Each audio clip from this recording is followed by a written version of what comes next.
Captain James. He was a handsome cowboy from space. Bounty hunting space demons was the name of his game, and his adventures had brought to him money and fame. But there was one space demon that he could never trap. His name was Space Demon Roy. He peddled space heroin. He was covered in space tattoos. He had two heads on his shoulders. It was said that he couldn't have been any older than 22. Captain James got a lead from a space hooker named Eileen. They had a space arrangement, space sex for space information, in their regular space meeting that occurs every Space Tuesday.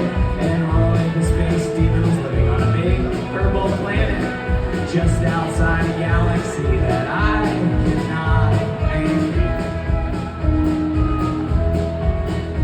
So he left the space brothel, and he left the door swinging.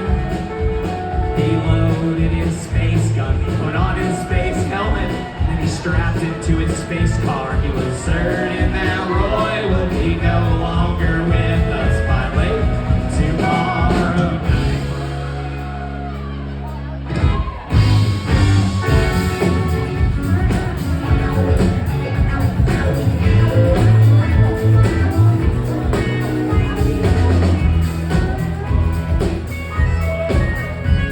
He rolled into a galaxy light years away. There were planets real close. He aimed the nose of his ship at the purple planet where it was said that Roy lived. And as he landed by with palm trees, not a fear was blown in the air. There was a house, the cul-de-sac, at the end of the space suburbs.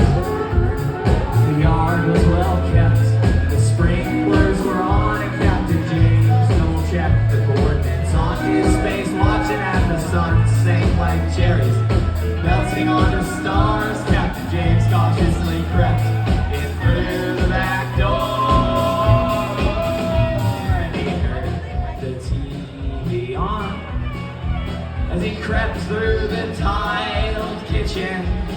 And as he looked through the door frame, there Roy was cuddled up next to a beautiful young Cuban girl under a blanket. And as the screen hit their faces, Captain James had never seen two people so content just to be sitting together. And Captain James remembered this was the evil demon he was after.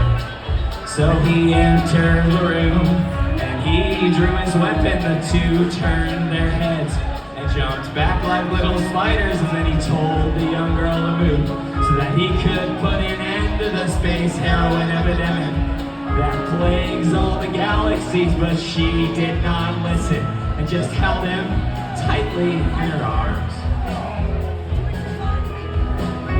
And with tears coming out of her eyes, she spoke with tremors in her voice.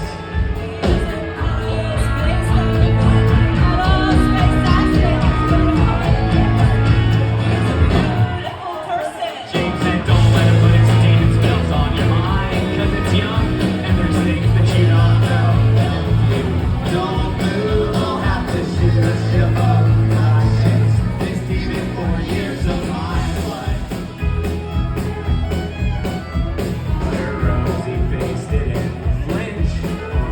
She just held tighter on to him. So Captain James cocked his space gun and held it up. Said, I'll give you one more chance to stand up and leave. But she showed no sign of any second thought, so he just aimed his gun at both some blood trickled down the back of the couch, and they both laid back there like two little mice, keeping each other warm in the first chilling air of autumn. After summer flees, Captain James rolled to a space diner, and he ordered space coffee and pancakes. He lit up a space cigarette, and he read the space paper, and he just held the ring that he took from Roy, the space demon's finger. He's spacing out. He's spacing